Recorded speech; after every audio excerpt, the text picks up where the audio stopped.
په دې کې 3.5 روپۍ لکه 400 روپۍ زه اخري بچت وکړم هغه چې زه پې اوړه ویسم که چیني ویسم که غوړي ویسم کم څیز زه ویسم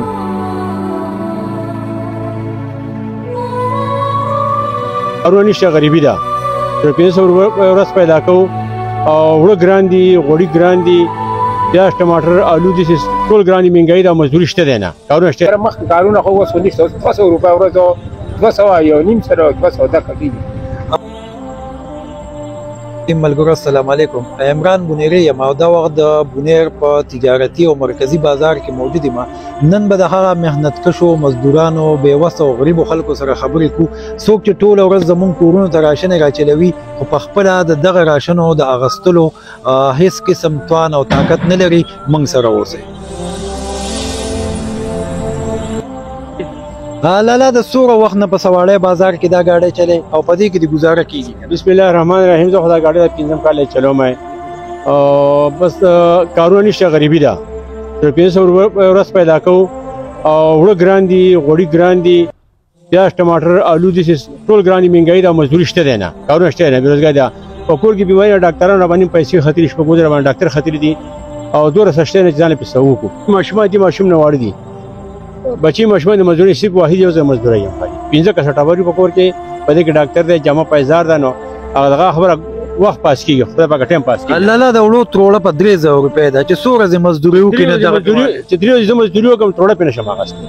دا ګاډی د 11 کالو نه به دې په چلو مخکې چې به دې کې مخکې زموږ ښه ګزاره کېږي اوس دا وخت داسې راغی چې په دې کې چې 2 حصې مونږ په نیټه واخلو د دوکاندار نه سودا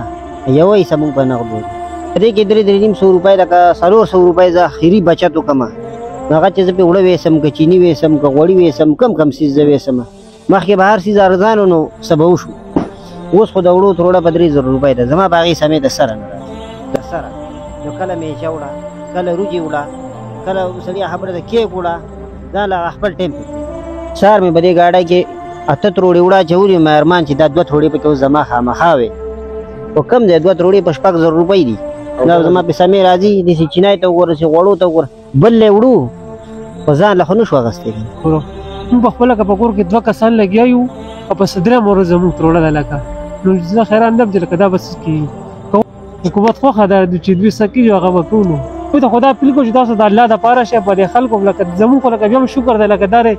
دغه خبر الله څخه پته غړو په دې کې داسې خلک دی چې لکه د هغوی بیخي لکه د ګټې وړې څوک نشته دی بیخي غریبانو په کورونو کې نه زنانې سوالونه کې په خپل لکه ګاونډیان دي د هغوی لکه په خپله د خاونې په لاهور کې مزدوري کوي یو ماشوم یې را په کور کې دک په شانتي ناست یاره مخکې کارونه خو اوس 200 روپۍ ورځ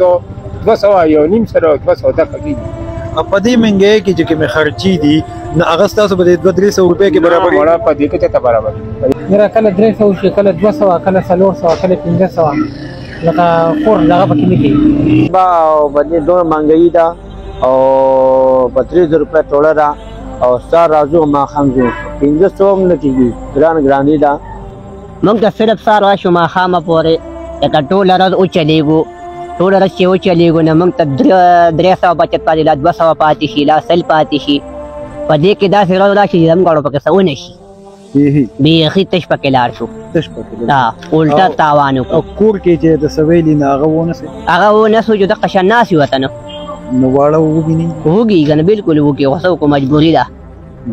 قدرمنو کتونکو دغه مزدورکارو غریبانو بېوسه او بېکسه خلکو خبرې تاسو واورېدې هغوی وایي چې په دې مهنګایۍ کې زموږ بیخي ګزاره نه کېږي نو اعلی حکامو ته خواست دی چې د مهنګایۍ دغه اکسلیټر لږ غوندې پرېږدي او د دې غریبانانو په حال باندې رحم وکړي ستاسو د اورېدو او کتو یو جهان مننه